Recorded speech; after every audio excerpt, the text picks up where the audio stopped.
I grew up in Peru, where we watched high school basketball games outside. When I came to Moline and was invited to a Moline High School game, I had no idea the game would be held inside a massive building. The lights, the noise level reverberating around the building, the squeak from the tennis shoes on the wooden floor, all were very intimidating to me. Obviously, I got over it as I attended many more Moline High School basketball games until I graduated from there in 1972. So, from intimidation to graduation was a wonderful transition. I have many wonderful memories of Wharton Fieldhouse. Grace L. Carver.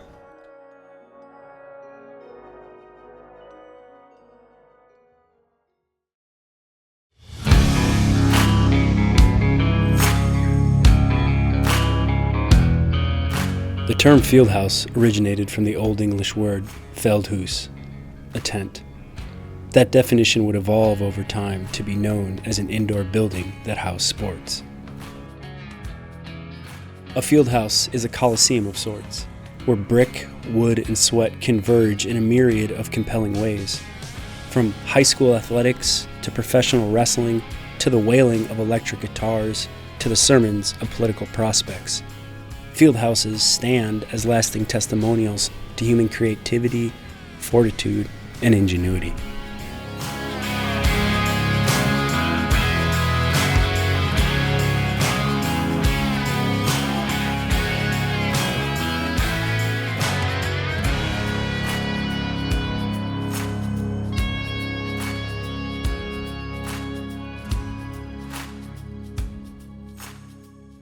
I was born in 1930 in Moline. I graduated from Moline High School in 1948. I started working at Storr and Palmgren as a bookkeeper right out of high school. They were the general contractors of Wharton Fieldhouse. Wharton Fieldhouse was their first commercial building. Prior to that, they built large homes. My husband and I had season tickets for years and enjoyed watching the Maroons. Mr. and Mrs. Palmgren had center first row balcony seats for the time it opened and for many years after. I always hear stories about the architect, but never the general contractor. They were very nice men. Joan Ritz. As the name indicates, this was a field house, which meant the track could be practiced here. And for years we had a cinder track that was filled in I believe, the 60s. I know it was here because I tripped over the edges of it. As you can see here, and here you can see the outline where the track once was, and this is how it looks now after it was filled in.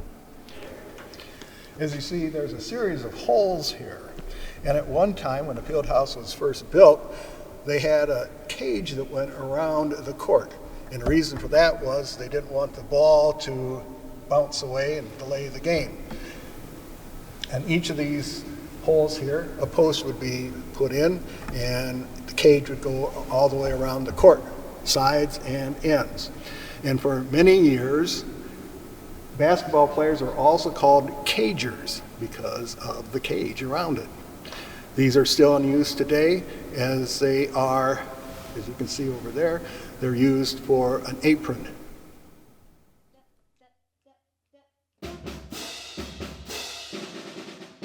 My name is George Van Born. I was born in Moline, lived almost my entire life there, and now live in Port Byron. The early Moline basketball teams were nomads, for lack of a better term. The school did not originally have any association with the team. The team players did all the organizing. They found out where they could practice. They got teams to play. They had to find their own officials, and everything was their responsibility. The original place that they played is actually still there on the corner of 14th Street and 5th Avenue, the Industrial Home Building on the southwest corner. They played most of their games there originally until the owners of the building decided to turn their hall into a vaudeville theater, so they were out of there. Then there was another place they played, the Wagner Opera House. I think that was on 2nd Avenue, but I'm not sure. They didn't like playing there because they played on the stage and it was too slippery. The school finally decided to give them assistance in the year 1909, and they got to play in the new Manio Arts Building, which is at 855 17th Street. That building is still there in great disrepair. Coach Noble and I were up there last year to take a look and find the exact room that they played in, which we did, up on the second floor of the building. It's rather a large room, but you would never expect anybody could ever play ball there.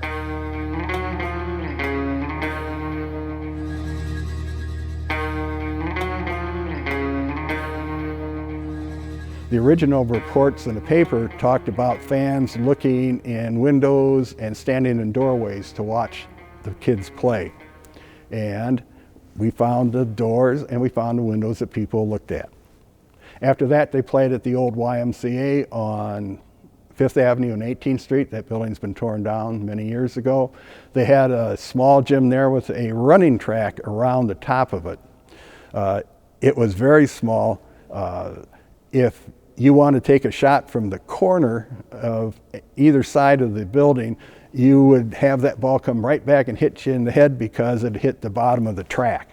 I can verify that because when I was a kid, we played up there sometimes and that happened to me. After that, the school had organized the team and had actually had a coach hired. Their first coach was Mr. Fairchild in 1911. And they began playing their games at the old Moline High School on 16th Street in 1915. That gym was much better than what they had had before, but only 600 people approximately could find seats to watch games, and another maybe 300 or 400 could stand on the running track above that gym.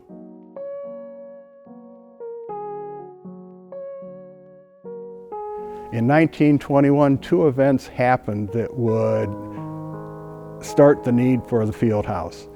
In that year, the high school had hired George Seneff to be the coach. After 10 years and 7 coaches, they found a coach that would last for over 20 years, and Mr. Seneff still holds the record for most wins of a Moline boys basketball coach. Up until that year, Moline had a overall losing record for their teams. They had gone to state one time, and most of the years they had losing records. Mr. Seneff was a taskmaster. He was my dad's coach, and Dad said, you did it his way or you found something else to do. And the results he got were tremendous. In his first 7 years, they won 6 district titles. Now, the district tournament at that time was the same as a regional today. It was the first step to getting to the state tournament. And by winning all those tournaments, Moline had become the local powerhouse, and nobody could compete with them in number of games won or tournaments won. So in that respect, we had a chance to have a need for a larger building, this building that we're in today. And in fact, if you look at the 1924 annual, in the bottom of the season summary, you'll find the kids that wrote it saying it's time for us to have a bigger and better building because we're turning people away every day. Now, they also knew that they could draw large crowds because when the district tournament came back to the Quad City area also in 1921, they held them at the gym at Augie. And that was a large barn-like structure. Like most places, it had a running track where people could stand. It also had a row of two rows of permanent seats on the second level, and then large bleachers on the floor. They would pack 3,000 people in that building for each of the district tournament games. And after a while, Moline and Rock Island started playing their home games over there also for that game, the Rock Island Moline game, and they would get 3,000 people apiece there. So we had the good team, when we had the fans wanting to see the games, so you had the basis for building a field house. Hey, my name is Diane Moore, and I am from Moline, Illinois. I have spent my entire life here except for when I went off to college. Moline's boys basketball team played by up the hill from City Hall at the old Moline High School. And they played in the gym, which had a running track suspended above the basketball court. And the basketball court had a net around it so that the ball couldn't get away. And people would stand up there and watch a basketball game. Basketball became more and more popular, and it was interesting to see a photograph of that gym with the people watching a game, and they're all dressed with their suits on, and the women are in very nice dresses. Obviously, it was an evening out and something to do. But people in the city became aware of the fact that there was not enough room for people to come, and they needed a bigger facility. And a group of men, and I would say movers and shakers within the city, came together and they formed what would be called the Maroon and White Association. And T.F. Wharton was chosen to be the head of it. And they decided to look into a new facility that would not only be for basketball, but for other events to be held in Moline. It would be the forerunner of what we would call a civic center.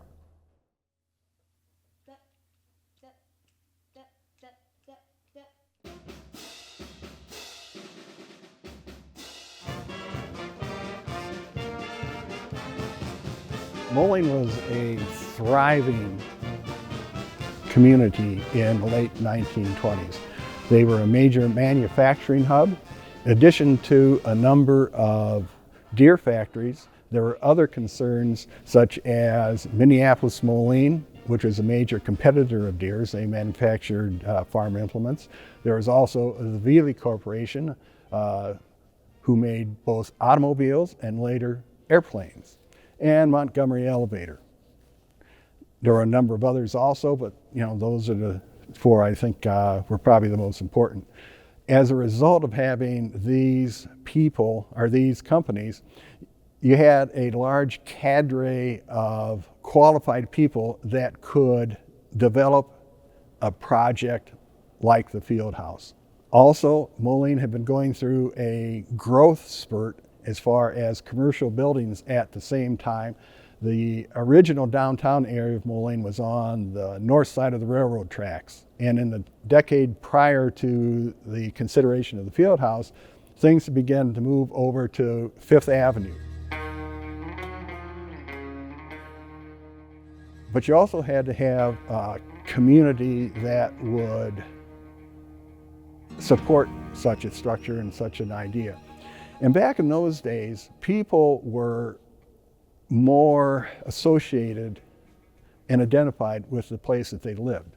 There's a lot of reasons for this. We'll just pick probably one of the most important, and that is transportation. Cars, will not being a rarity, not everybody had one. And even if you did have an automobile to get you around, where were you going to go? The interstate system we think of today is 30 years in advance. The federal highway program was just barely getting started at that time with the Lincoln Highway project. So if you wanted to go out of town, you were on country roads that might be dirt, or might not be improved, or might be improved, so you're taking your chances, so people didn't do it. If you didn't have a car, you had to rely on a trolley car system. And there was a trolley tracks on 4th Avenue and up 16th Street and up 7th Street. So if you were going to get around, you were going to be limited to where you were. So if you lived in Moline, you probably worked in Moline, you shopped in Moline, you went to church in Moline. If you were in a fraternal organization, that was more than likely in Moline. So you identified with your community. Today we see people wearing Hawkeye gear, obviously. We see them wearing things from Kansas City Chiefs, or they like to wear Adidas, or they like to wear anything that identifies them with something that is something of importance. And back then, your town had a lot to do with that. When I was a kid, probably in first grade, we learned the Moline song. And we would sing, we sang that all the way through school, and I never thought much of the words of it. But you listen to the first few lines and it is, "We are Moliners. We're from Moline." Now, when I went to high school, and I had a lot of friends from Rocky and East Moline, they would say, "Yeah, you say that because you got to remember where you're going to go after we beat you." But if you look back at when they wrote that, they were saying that for a reason. We are Moliners. We're from Moline, because they were proud of that. So when we get to the point where there's a necessity for financial backing to build the field house, the people who had come up with a plan were sure that they would have no problem getting that backing. Wharton Fieldhouse really brings together a lot of things that were happening. You have to remember, we've just come out of World War I. We're in a time when we're in the roaring 20s. People are looking for things to do. Moline is growing, and it's a case of wanting to be, I want to say, like maybe a leader within the Quad City area, or at least on the Illinois side. The association that was put together, these are men who took time, not only money, but time to go out and research. They traveled to look at other field houses, ones that were in Indiana, where basketball was king, and what were those field houses like. You have to remember, at this time, kids were playing in gyms, and if they could get maybe 50 people in to watch a game, or maybe 75, that was a big thing. Now you're going into a much bigger arena, looking to expand and bring in more people, more events, more things for people to do within Moline.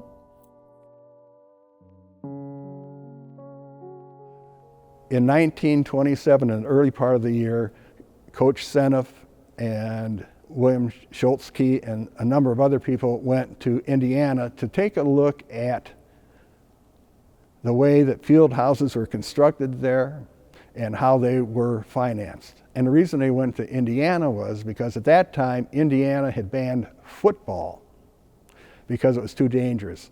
So community support went to basketball teams, because then, as now, people love sports. But the only sports you could actually go to see were high school teams. So when one town would build a new field house or a new gymnasium, the next one wanted to build one that was a little bit bigger and a little bit better. And so it went throughout the 1920s.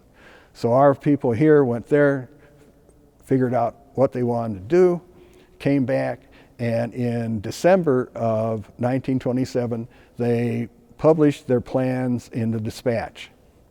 And as a method of getting people interested, they had created two fictional characters, Little Bobby and Little Tommy. And Little Bobby and Little Tommy would talk about how much they wanted a field house where they could go and learn how to play basketball and do all kinds of other sports, and how great it would be if Moline had a field house that they could go to. And they continued throughout that month and into the next, talking about the field house. T.F. Wharton played an extremely important role in this field house, because originally it was called Moline Field House. He came along and put together this association of people. He was when the school district took over the building, then it was named in his honor. William Schultzke was an architect who was born in Springfield, Illinois, went to the University of Illinois, and came to Moline in 1910 to work with an architect here named H.W. Whitsitt. In 1925, he bought the firm and then went on to design some important buildings in Moline. He did the Scottish Rite Cathedral in 1930, which is the building at the base of 19th Street and 7th Avenue. He did the Fifth Avenue Art Deco building in 1931, the Moline National Bank building that we now would call the First Midwest building, though I think it's another bank in there now. And he also did the design and was the architect for the Moline City Hall.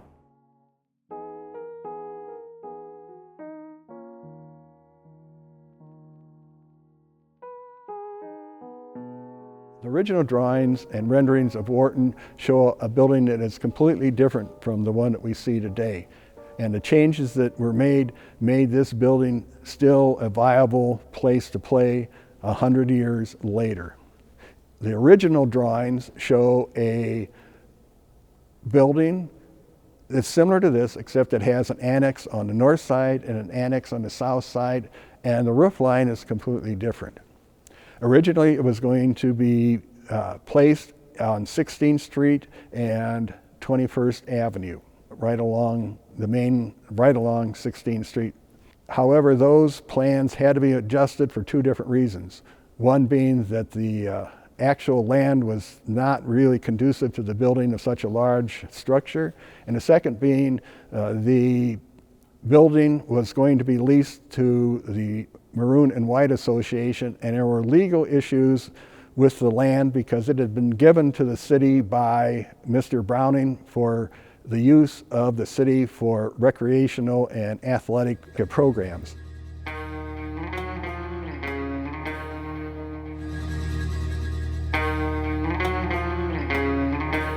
Later in January of 1928, the building site was moved here to where it is today. When the original building was planned, it had been planned to be at the cost of $125,000. However, that was raised to $150,000, and we believe that the reason that is because if you look up and you see all the high trusses in this building, that was the additional cost. When the next picture of the field house comes to be, you'll see the building as it is today with a large hip or mansard roof, completely different from the original. Even today when you come into the building, you look up, your eyes go right up to see because you have such a big, immense open space. If you want to see what the building may have looked like, you can go across the river to George Marshall Gymnasium, and you'll see a building was built 1 year later, a little bit smaller than the field house in seating, but you'll see that there are support posts all along the sides of the court in order to hold up the roof.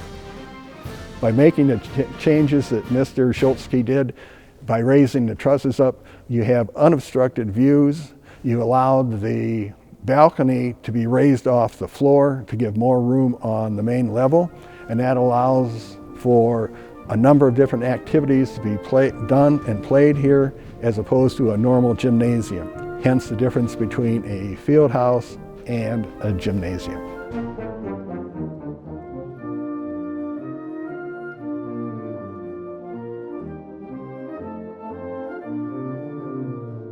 To think about showing up to a venue and sitting anywhere in the field house and having a great seat to watch the game, that's hard to find. And to be able to pack over close to 5,000 plus people, and everyone feels like they're right there in viewing angle of the court. I mean, that just, once you go through and experience that here at Wharton, it just sticks with you. And I think the legacy of the field house is it's just longevity. My father, Homer Jackson, graduated from Moline High School and was a purchaser of one of the bonds issued from the building of the field house. He and his brother Max operated the Mellow Cream donut shop in downtown Moline for 50 years. The house where we were raised on 18th Street A was originally on the field house site, and my father purchased it and had it moved. As a Boy Scout, I was one of the presenters of the American flag for the basketball games. I also have 2 copies of the Wharton 50th anniversary program. Noel Jackson.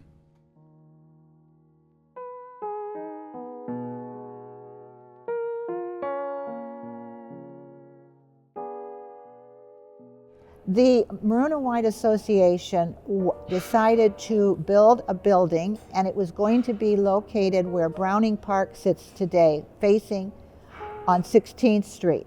For the original 150, they put together a team of 155 people.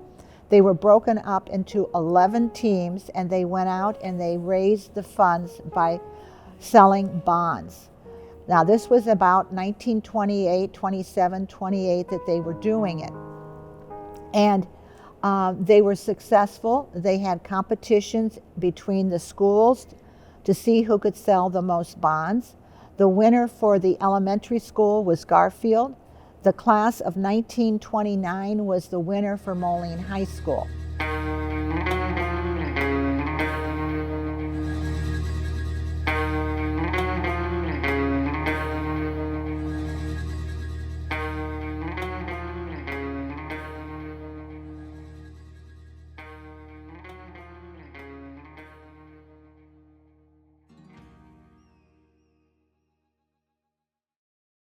In those days, the Moline School District did not have the room in their bonding power to build this building. So in order to do it, they had to go out to the public. So as I said earlier, this project became public knowledge in December. In January, they began holding meetings to say, we want to build this, but you're going to have to come to our aid by buying bonds. These bonds will mature in 20 years. They'll pay 5% interest, and the money will come from all the different events that we have at the building. And bonds were to be sold at the amount of $100 if you were buying an adult bond, but children could buy bonds at a $50 amount. And originally, we were trying to sell $125,000 of bonds, and those bonds were purchased within a 3-week period. By the middle of March, they had gone to up to $150,000 in the number of bonds sold, and the canvassing was complete. They later had to go ahead and get another $25,000 of bonds in May because, surprisingly, the bids came in over what the projection was, just like today. And those $25,000 were sold real quick. So, and at the end, the amount of bonds sold was $175,000. One of the benefits of purchasing a bond was you got to choose your seat, a reserved seat for events at the field house. And even up until the 1950s, there were people sitting in seats that they had been assigned to back when the field house was built. May 26th of 1928, this building, they started to dig and work on the construction of the building. Miraculously, the building was finished and dedicated December 21st of the same year, 1928. I mean, you have to marvel at this building being constructed in that short period of time. It is just hard to understand how they could do something so fast with what they had in those days compared to what we see today. It's not to say that it didn't come up to the finish line to get everything completed. When I talked to Mr.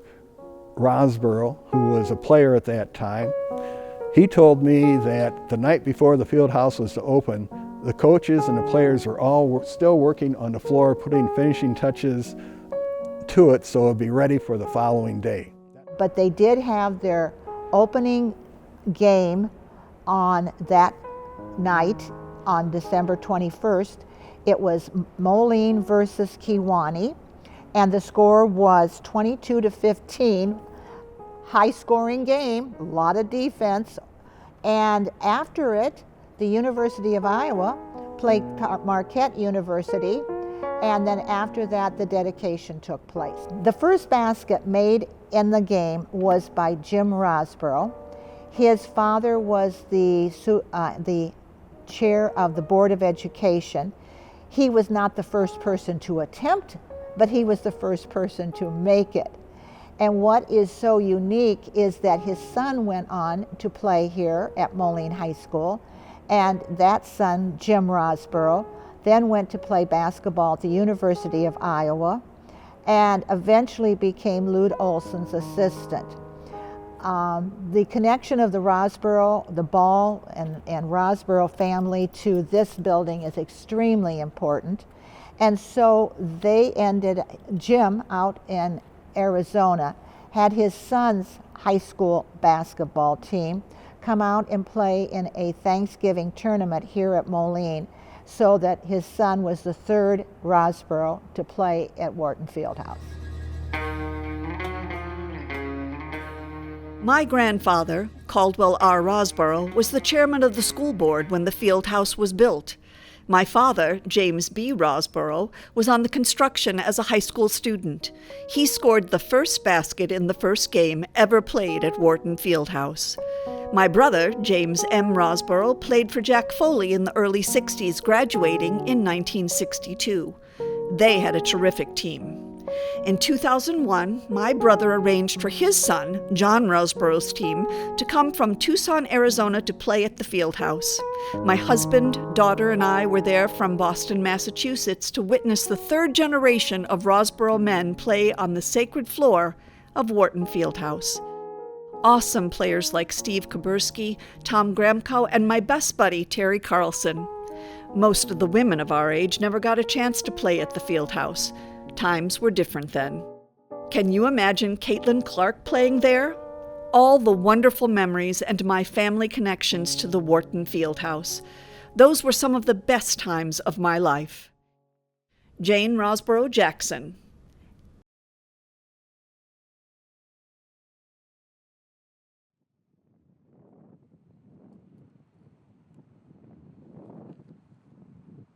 The added bonus of having a facility like Wharton Fieldhouse available to our community over all this time, allowing professional basketball, allowing concerts to happen, allowing presidents to visit, is truly just special.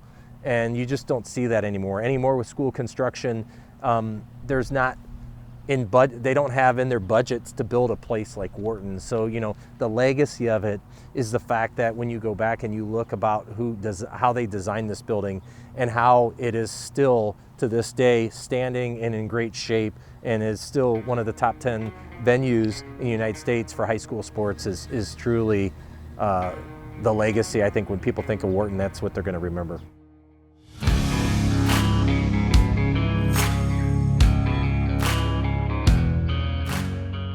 Members of Moline's strong community eventually resolved that Wharton could serve as a gathering place for all kinds of entertainment. From the beginning of the 1940s and beyond, numerous programs, pageants, and performances were hosted in this house of legacy. It transformed itself into a venue for entertainers, politicians, and pop culture icons. Wharton is more than just a field house for sporting events. Over the years, celebrities, big and small, and hometown heroes alike have demonstrated their skills inside Wharton. The old court's been marked up by Blackhawks, Thunder, and rings for WWE wrestlers, and for decades graduations were hosted on it every spring. The diversity that's come through only adds to Wharton's deep history. Over 1 million spectators have since experienced the great variety that's arrived within Wharton's walls. Being one of the biggest high school arenas in the state, its merits are unparalleled. I played on the first women's basketball team. Coach Dick Matter led us to an undefeated season, 10-0. It was scary, but oh so exciting to walk onto that court each time. We had quickly outgrown the boys' gym after our first 2 games, but no way filled that cavernous building. I remember it was cold stepping up the first time. Our guy classmates were cheerleaders. So much fun. Janet Parks.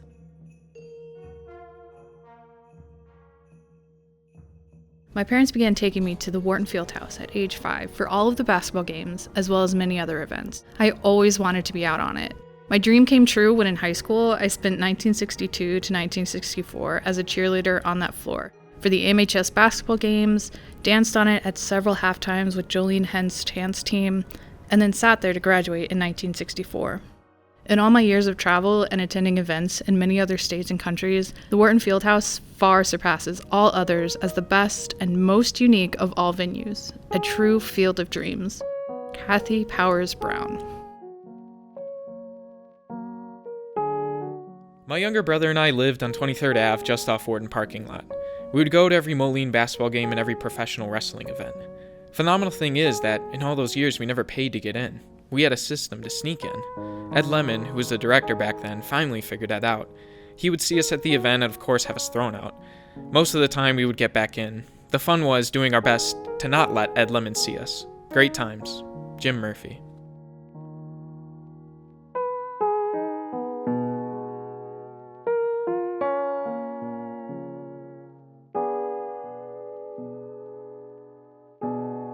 Todd Thompson, Moline High School Athletic Director, born and raised Moline, Illinois.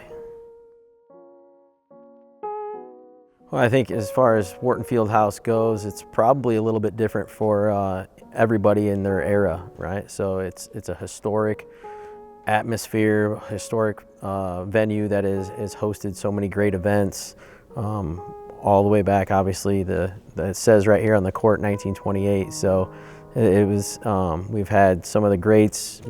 There's stories of, Babe Ruth hitting baseballs off the building.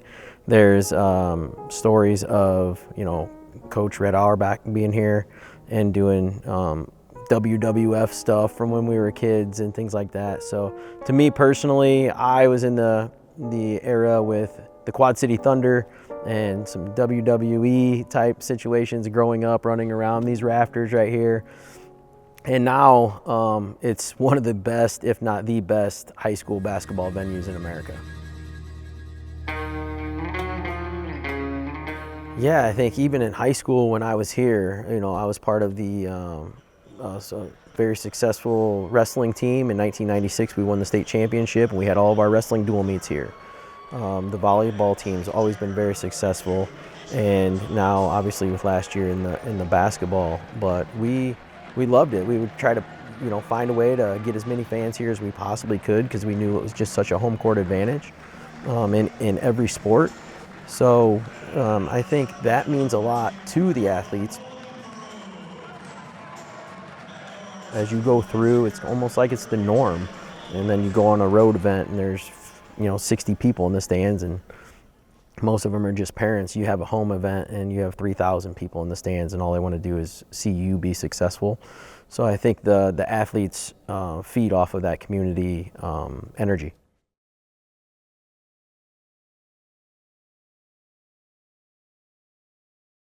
My name is Jenna Laxton. I grew up in Coal Valley, Illinois, and I coach volleyball here at Moline. So I was actually an assistant coach in 2019. And then I took over the head position in 2022. So ever since then. It's a really cool atmosphere, especially in match, because you just feel all this energy on top of you, obviously coming from the stands. And looking up and seeing all these generations of athletes and sisters coming back and grandparents that, also had something to do with the program. It's really special just because of how interlinked everything is and how interlinked every athlete is. We had, some kids growing up on the sidelines playing after a match or something, and now they're in the program, or, someone's cousin. It's just so cool to see, the generations on top of everybody loving this gym and the history behind it. It just creates for just an extraordinary energy in here. Even when it's not air conditioned, so when there's no AC in the summer, just knowing the girls still want to be in the gym all summer long because they don't want to miss a day from practicing at Wharton. Very special place.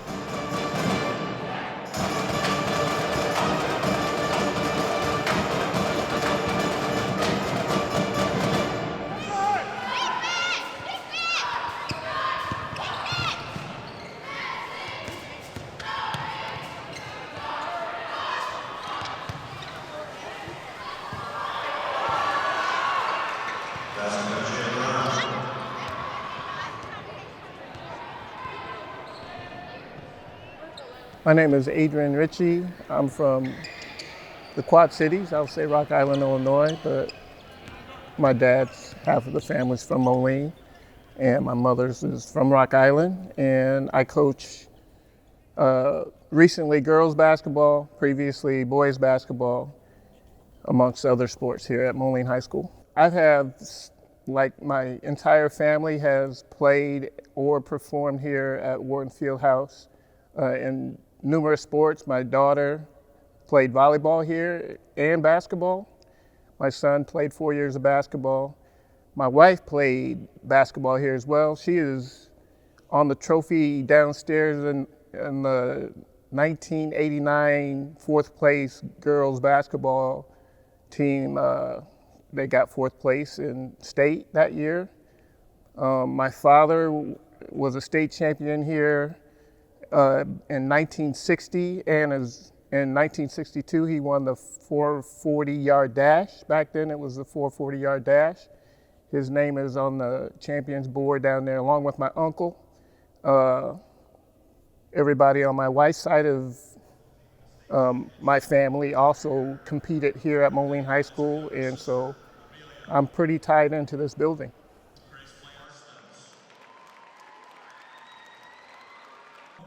I think coaching and playing basketball here at Wharton Fieldhouse, from a historical perspective, I'm kind of a historian, especially of this building. I know that Red Auerbach coached here with the Tri-City Blackhawks before it became the Atlanta Hawks. And so me knowing a little bit about Red Auerbach, I wanted to know a little bit more, and so I dug into his history, and just knowing that he's known as the pioneer of modern day basketball, and just thinking about modern day basketball being team-oriented instead of star-oriented. So he drove that team aspect into the sport itself. And then just coaching it, I think I have a responsibility is to make sure that we're a team-driven basketball team instead of a star-driven basketball team as well. Red Auerbach was instrumental in fast break basketball, so just making it more exciting, and so I just think I have a responsibility coaching in this building to keep up with what he started as modern day basketball.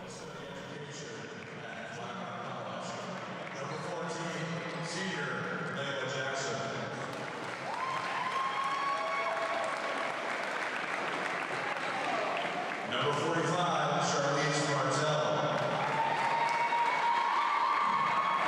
Charles and Alicia Martel. Been involved in football 3 years, basketball 3 years, varsity soccer for 4 years. Played club soccer for Quad Cities Rush. Was All-State for Illinois and Iowa EB soccer. Favorite memory? Hitting the three-pointer. Next up, our senior players. Starting with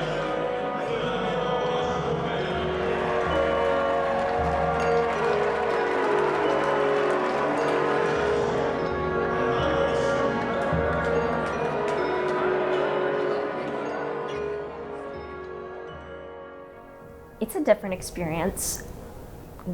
We're both part of many aspects of the musical program, from performing on Browning Field to recently our pit orchestra. Mm-hmm. And being in Wharton is just a different vibe. It's a different energy. Everybody knows that when the pep band starts playing When the Saints, the basketball players are gonna come running on to the court, and it's just so alive with energy and excitement, and it's a magical experience, especially when it's your first time as a freshman, or even as the fifth graders when we do our fifth graders nights. It's unique. It's like, even at like football games, like you don't get the same experience as like basketball games, like when you're actually in the field house, because like the sound just echoes. Like you fill the room and like the room fills you back. Like it's like just like an equal relationship. And also like we will play, like if there's a foul, like we'll play like a short tune. And like it really just makes you feel like you're a part of the game. And the amount of memories you create just within the songs. We play different songs every game, every night, And so you never know what your set list is going to be. You never know whether you're going to win or lose, and if that's going to change the songs that you play. You always have a different crowd each time. And it's just fun to know that while you're playing in a space that has such a unique energy, everything's also always changing at the same time. Yeah, it's like you get to bring the life to the crowd. And like you just feel your heart racing. You know that like we play When the Saints Go Marching. And from what our band director has told us, I'm pretty sure that even like back like in the 1960s, 1970s, they were playing When the Saints Go Marching at the start. Like we just get to like have the greatest honor of just kicking it off every single time. And carrying on the tradition.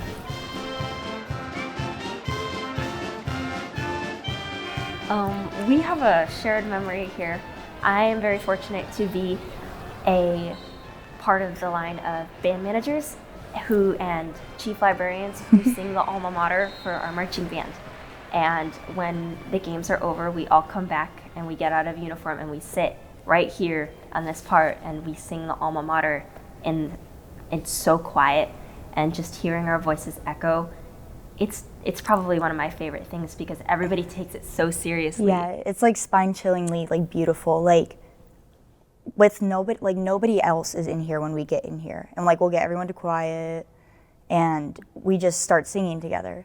And the way that like, obviously I'm sure you could hear it right now, it echoes in here, and the way that like you just fill the room and then like it calls back to you. It does, and everybody knows the lyrics. We teach them, and it just carries with you because after an exciting night you come back in and have just this moment in this big hall where you get to express your gratitude for the school district, for Wharton, for your community through this song, and just know that this is the place that you will always remember. Yeah. So I think that's definitely one of our favorite memories. Something else that's always really exciting is for any marching band event, we get ready here.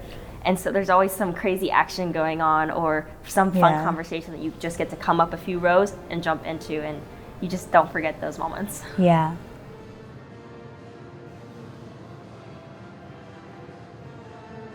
Yeah, I actually, I never really ever played on this court, which was kind of a different experience, but I did get a great view from up in the stands over here behind the American flag of playing in the pep band. And that's one thing that I also think adds to the atmosphere of the nights. You know, they come running out to When the Saints Come Marching In, the pep band's playing it as they come out, and it's something they've always done. And then just the pep band adding different flair and different songs and different things. It was a unique experience that I got to experience back then, and now that I see it from where I'm at now, sitting on the court, I still enjoy the pep band and what they do, and the players and the basketball team, and it just, like I said, it all adds to the atmosphere of what is Wharton Fieldhouse.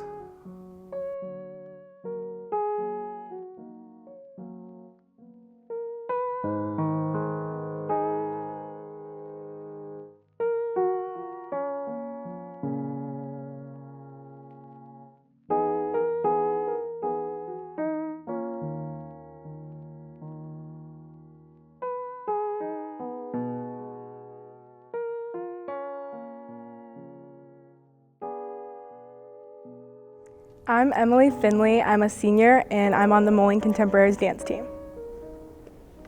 The first time I performed at Wharton Fieldhouse was when I was around 12 years old in 7th grade, and I was cheering at the Wilson John Deere game. I've been to many other field houses and arenas, and the support at Wharton is just unmatched by any other field house or arena that I've been to. There's a lot more support here and even a lot more space, so everyone can just come and hang out. My most memorable moment was when the basketball team came back from state last year after winning the state championship, and we had a little party for them and like a welcome back party. And that was really memorable because you just got to see how much the community supported the basketball team throughout the season, as they do every season. I'm Kyle Hines. I'm in 8th grade. I go to John Deere Middle School. I'm Grace Ferguson. I'm in 8th grade and I go to John Deere Middle School. I'm Emily Van Voren. I'm in 8th grade and I go to John Deere Middle School. I really liked watching the state basketball players play and going on to win state and Champaign. It was always really cool to watch them play. And I wrestled at John Deere, and we got to have a tournament here, and that was really cool to wrestle here. I remember as like later games and we kept winning, how packed Wharton Fieldhouse would be and how loud it would get. It was always so fun to see all the fans there because like I never experienced anything like that before with like our town like this. Yeah, it was so cool to be in there while like those boys were playing. Like Grace said, like I've never experienced anything like that before. Like when something good happened, you could just feel the whole field house shake with like excitement. Well, you get to sit in the student section. Yeah. I've looked up to those people for such a long time, and next year I can actually like go sit in the student section. So it'll be fun to dress up and go with the theme. Yeah, and being part of the student section, that, and also even just like having actual sporting events here, a part of Moline, like that'll be really cool to be a part of.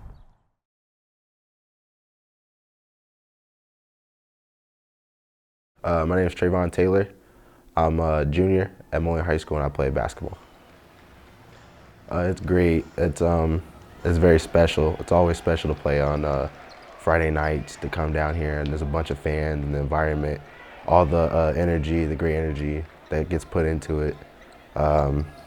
It means a lot to me to come down here and play in front of all my friends and family. There's a lot. It really is. It's a lot of memories in here, like with people, without people, being by myself, being with others, being with coaches. I'd say one of the best memories I have was probably after we beat O'Fallon, I think it was. I think it was O'Fallon that we beat here. And then everybody rushed on the court, and we were hyped. We had a big picture, a big celebration in the locker room as well. So I think that was something that we can share, and everybody can share for the community.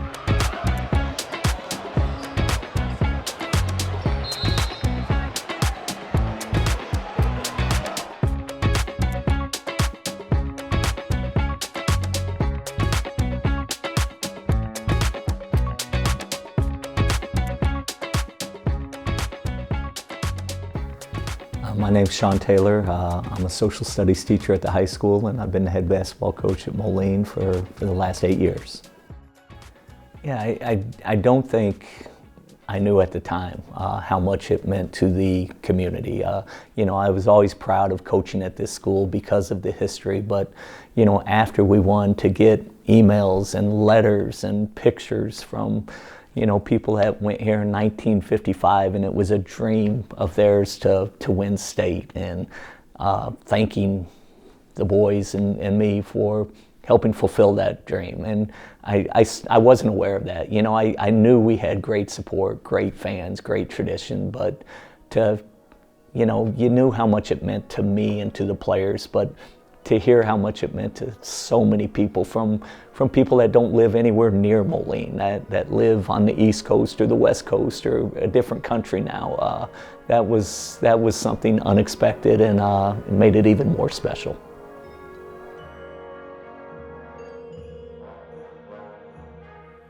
Yeah, it was definitely awesome. It was something once in a lifetime to a lot of people, and for it to be the first at Moline, it means a lot to me. It means a lot to a lot of people around the community as well, because no one would ever thought that a basketball team that's never won it ever, and bring it back to Wharton Fieldhouse, to a historic fieldhouse. So it's definitely great. And coming back that day and seeing all the fans outside cheering us along, something I've never seen before, something that you only see on TVs, honestly, and just bringing it back to this community that you live in is awesome. And one, it just means a lot to me. I always have to remind the players of the history, because I think they're just used to coming and playing in this palace, and so they sort of take it for granted. And I always want them to know, who's played here, who's been here, whether it's been an entertainer, a politician, or certainly basketball players. For me, every time I step in here, I remind myself of the fact that Red Auerbach coached in this gym, and arguably the greatest leader of any sports franchise in the history of sports franchises coached here. And so, I remind myself of that every time I walk into this. And I don't always remind the players of it, but once a month I try to tell them this place is historical. You're part of history, and how are you going to leave your legacy? What are people 50 years from now going to remember about you as a group and you as a player? So I hope I never take it for granted, and I hope our players never take it for granted. I think, just the publicity of, Wharton and everyone wanting to be, at least experience such a great facility. I mean, having teams contact me, 2.5 hours away, like, hey, can I come play at your gym? Like, can we set something up? And, I think that has something to say of like, there's a lot of people willing to travel just to play here. And I think that's really cool. What makes it different is that it's a place that holds so many more people than other venues. I mean, I think they say it's 7,000 at capacity, but when you cram people in here and you have some bleachers on the floor, you could probably get about 8,000-9,000 people in here. And I've seen it full a couple times, which was kind of cool to see. One time it was a Rock Island UT game that was played here for a sectional semifinal, I believe.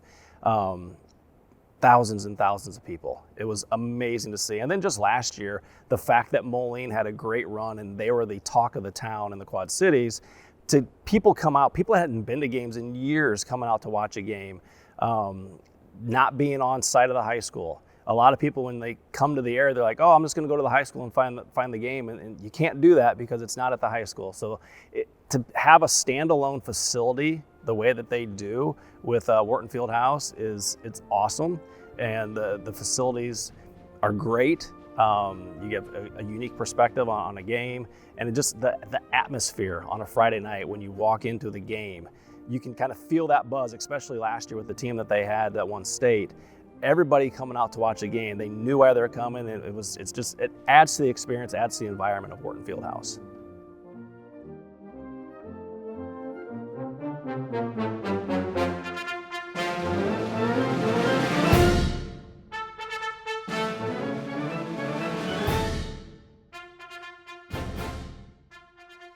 I brought my kids here for All-Star Wrestling, Harlem Globetrotters.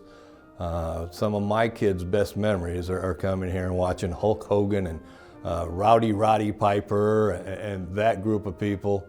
And of course, at that point in time, if you were in the seats we were in, which is an older facility, so there are certain seats that if you stand up, you need to watch your head or you'll be hitting your head on the rafters. And I can honestly say that I and all my kids have done that to cheer for somebody and had to watch our heads.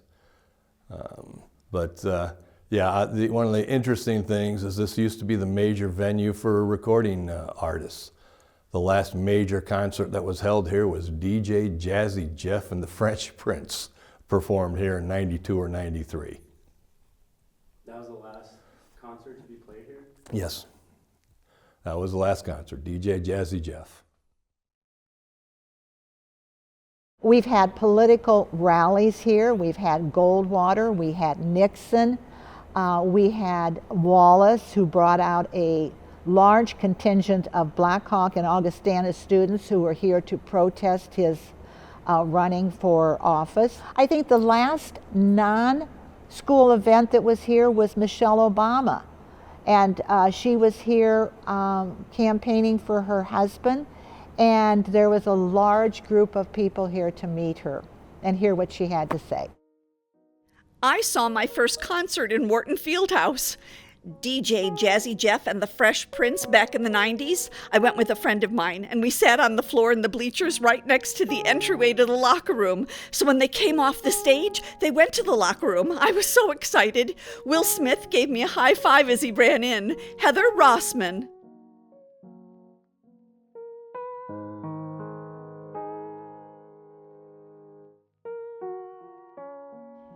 In 1964, I attended the Senator Barry Goldwater rally for president. As I remember, it was a full house, and I did go home with a six-pack of AU H20 Goldwater. Basically, it was ginger ale. Tim Norlin.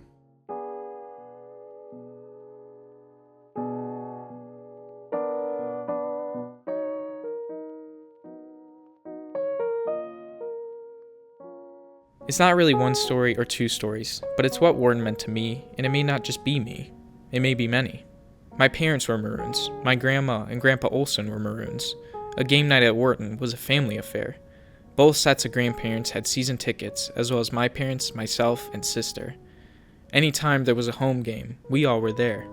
During halftime, I would visit my grandparents at their seats. Wharton Fieldhouse was like a home away from home.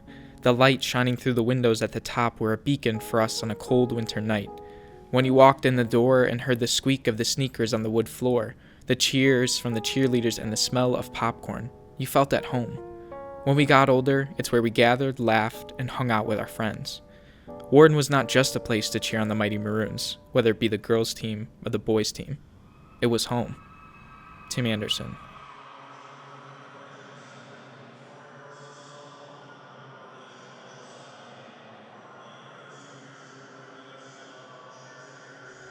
Oh, I think Wharton is a central figure in the identity of the Moline community.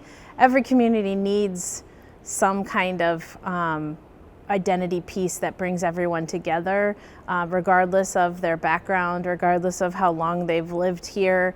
And Wharton is that kind of space, right? There's a lot of different things that happen here, whether you're a kid in school or you're an adult that may have gone to school here, or an adult that comes now to see games and other events here. It's a place where people gather, and that gathering, making memories together, that's all really important for community identity.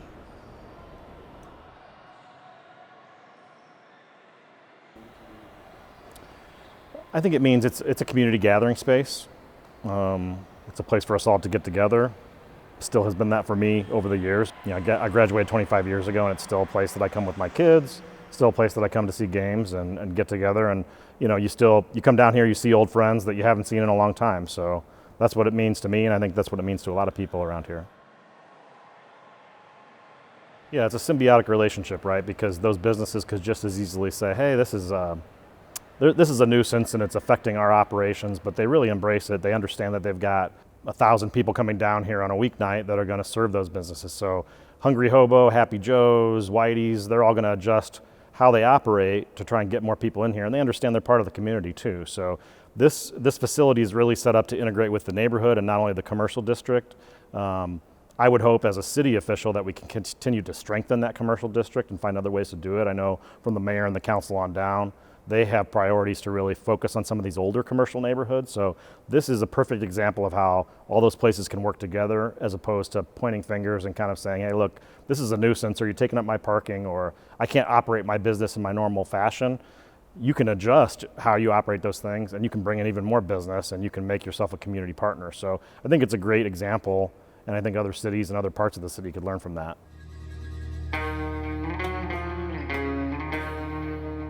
For the Moline community at large, Wharton Fieldhouse is just an iconic place, especially for our community.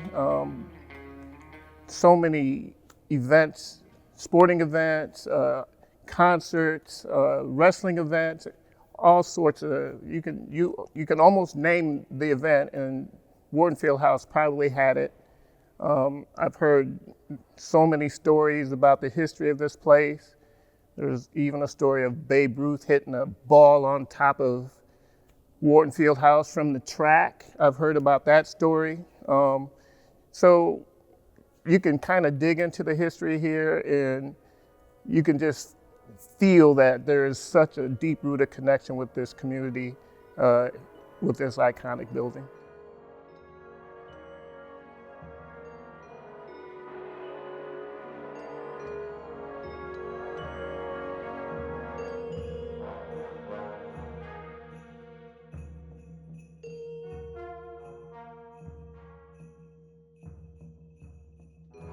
I'm Marty Mayhew. I'm from the class of 1980, Moline High School.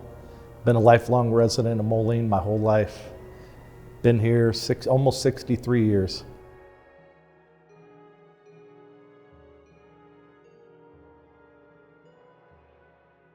Back in the 60s, my dad, I have 5 brothers, counting me, and he told us we're gonna eat pancakes. So all of a sudden, we're helping our dad carry these conduit pipes down the basement. this big, heavy made plate, and he actually made pancakes in our basement for the very first time, and that was probably 1966. And we ate pancakes for 4 days for dinner, at least 4 days for dinner, and that's where he created his first pancake griddle. But with the Moline Booster Club, they've been having it for a number of years. They usually get about 2,000 people through the doors in a 3-hour window period. So it's very, very successful, and it does help to promote Moline Booster Club.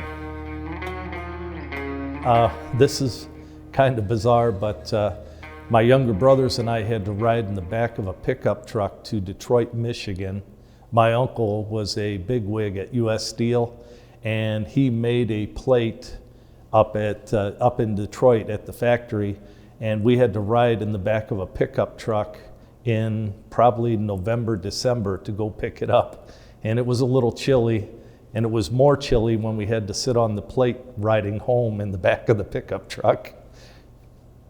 But that's how it all evolved. One of the plates, just the plate itself, weighed 350 pounds.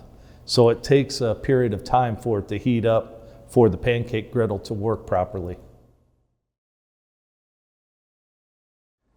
Well, I'm gonna tell you, all you have to do is look outside of the Quad Cities. People come from Quincy, they come from Galesburg, from all Chicago area, and they are amazed at the structure of this place and how well it's been taken care of.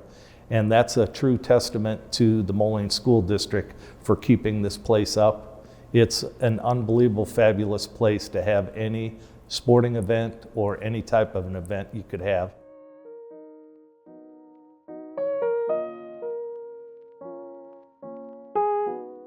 Well, I first met Dexter back in the late 70s.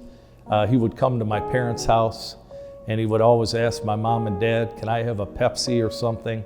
He loved Pepsi, and we built a long life friendship with our family, with Dexter. We have him over for Easter, Thanksgiving, Christmas, you know, all the major holidays. He'll pop over every once in a while just to say hi. But Dexter, when you think about Wharton Fieldhouse, you have to include Dexter right up there with Wharton Fieldhouse. He has been here for so many events, and he has been the #1 fan at Moline for a number of years. The community has really responded well to Dexter.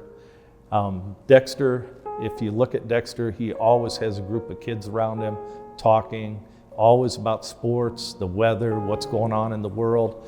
And if you look at when these kids come here to Wharton Fieldhouse, they will seek out Dexter and they want to talk to him. I mean, he is Moline High School and Wharton Fieldhouse all put together. During basketball, when I was a freshman, sophomore, junior basketball player for the Maroons, we had a gentleman we called Waxy who would always show up at our practices. And Waxy wasn't full of a lot of words, but he always came with a paper bag full of Bazooka gum. And you can count on, before practice, all of us players were always chewing on the Bazooka gum, and that was something that was kind of a staple during those years, always having Waxy on the sidelines and being there to support Moline basketball with a brown bag of Bazooka gum. Yeah, Dexter was very much there all the time, and Waxy was there. Waxy didn't have a lot of words, as much as Dexter did, but Waxy and Dexter during those years, that was like 90 to 93, they were there in full support, and as sure as if the doors were open and practice was happening for Moline basketball, you would find either Dexter or Waxy at the practices in full support, and you could always count on Dexter mopping the floors at halftime. Well, if you've ever been at Wharton Fieldhouse for a Moline Maroons basketball game, you have seen Mr. Dexter Johnson, or Dex. Today he turned 70. Happy birthday indeed to Dex, and they had quite a party this evening at Wharton.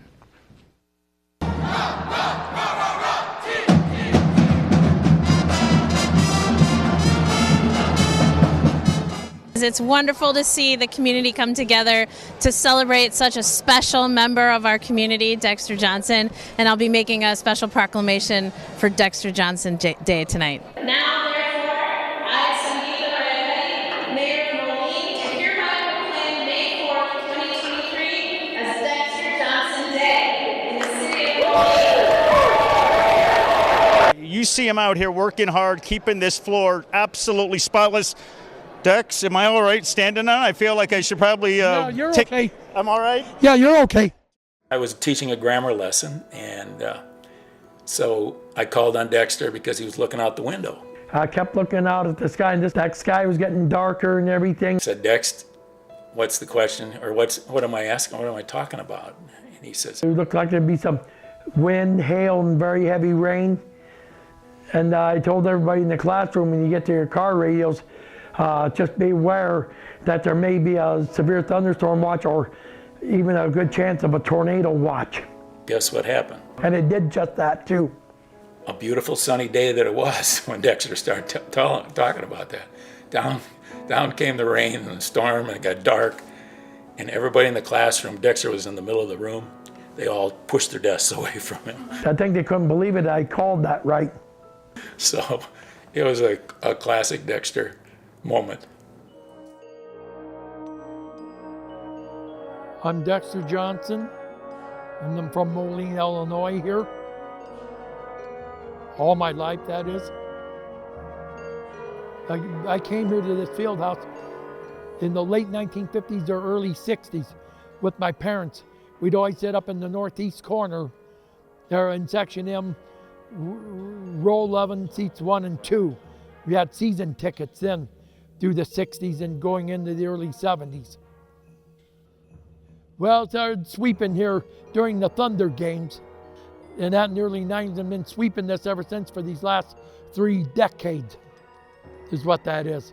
I can't remember if I attended any Johnny Cash concerts here. He was here a few times. And that's it. And I know here in May 20th of 1960, he had Johnny Horton here too. And that Johnny Horton had written a lot of music for John Wayne's movies too. Well, the one part of it would be 64, 65, when the Moline varsity team went undefeated. And that here at home, at home at least here with the home games. And of course, that's Herb Thompson's first year of coaching here. And then also 71, 72, when I'm a senior here, we had an undefeated home season too. Well, there was a WWF-like thing here in the 90s, wrestling here. Then, but I was here at the All-Star wrestling here when I was in school here in the late 60s, early 70s, and was familiar with Vern Gagne, the Crusher, the Vershawn brothers, the Mitsu Arakawa and his brother. And you had Billy Red Lions here, and you had Dr. X here at that time. But then here in the mid-90s, here, the first part of the 90s, I was here. They had, I think it was, they were called WWF. At that time, Hulk Hogan was here, and I was able to talk with him for a while about things.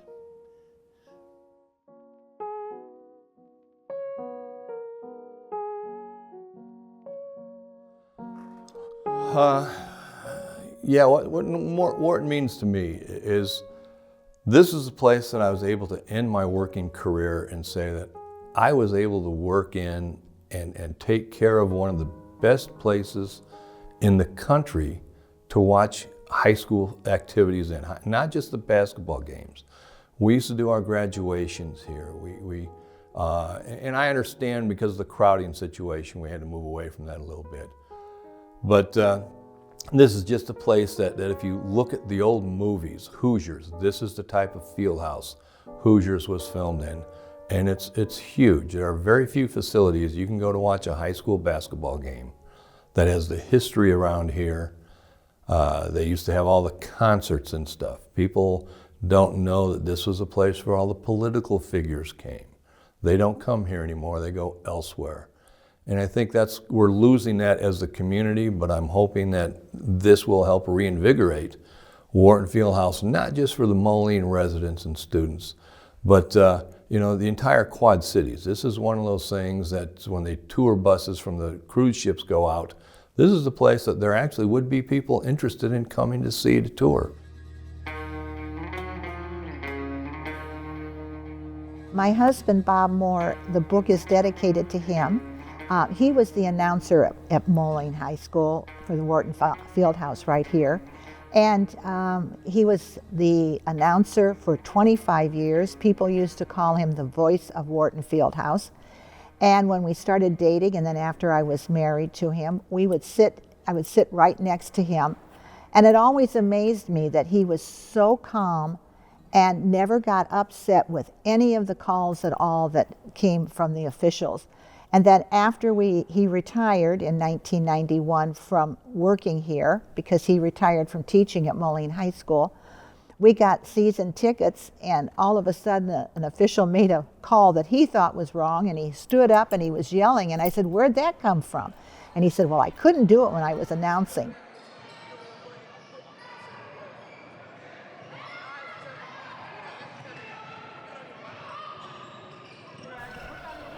My dad played basketball for Moline prior to Wharton being built.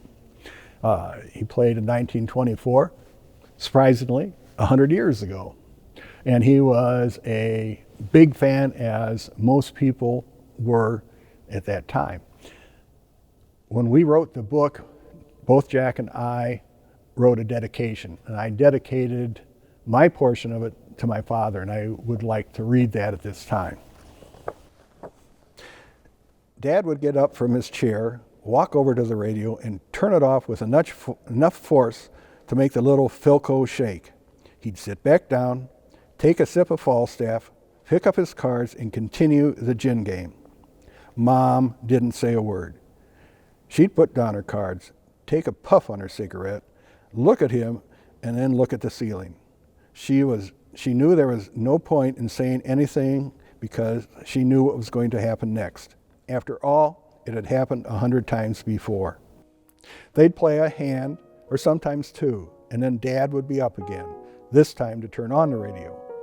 The card game stopped as he listened. He could tell immediately by the announcer's tone or by the sound of the crowd what was going on. If Moline was back in the lead, or if they were playing better, the radio stayed on. If the game was still headed south, he'd shut the radio off, sit down, and the process would repeat itself. When I was growing up, this is how my parents spent Friday and Saturday nights when the Moline basketball team was out of town. I might have thought my dad's actions were unusual if I hadn't known that all my friends' dads were acting in a similar manner. There wasn't a bigger Moline fan than Dad. He played for the Maroons before Wharton was built, and each winter he, like folks all over town, followed the team's fortunes with a vengeance. He went to all the home games, and if tickets were available, he went to the local away games as well. During World War II, he walked to work to save his gas coupons just in case the Maroons went to state, and they did 3 out of 4 years. Dad and my grandmother, who lived with us, got along famously, except for 2 or sometimes 3 times a year, the days when Moline played Rock Island. She was from Rock Island, you see, and she backed the Rocks.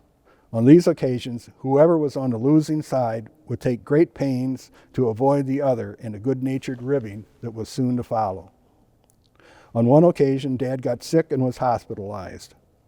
As we sat in the hospital room, he realized that Moline was playing Rock Island that night.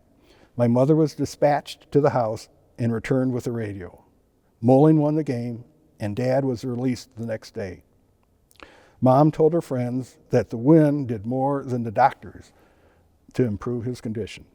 To my dad and all the thousands of Moline fans, past and present, who have lived and breathed Maroon basketball, this book is dedicated.